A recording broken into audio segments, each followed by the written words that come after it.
Agnes Mo diisukan meninggal di Amerika. Sang penyanyi berikan tanggapan santai. Baru-baru ini isu tak sedap menimpa penyanyi Agnes Mo.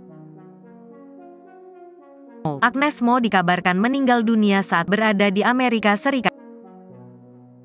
Menanggapi isu tersebut, Agnes mengaku tak masalah. "Oh, itu enggak apa," ujar Agnes di kawasan SCBD, Sudirman pada Minggu, tanggal 28 Mei tahun 2023. Ia mengatakan jika semua itu berbalik menjadi doa supaya panjang umur. Itu artinya panjang umur, pungkasnya. Diketahui, beberapa waktu lalu penyanyi Agnes Mo dikabarkan meninggal dunia dibunuh seseorang tak dikenal saat berada di Amerika Serikat.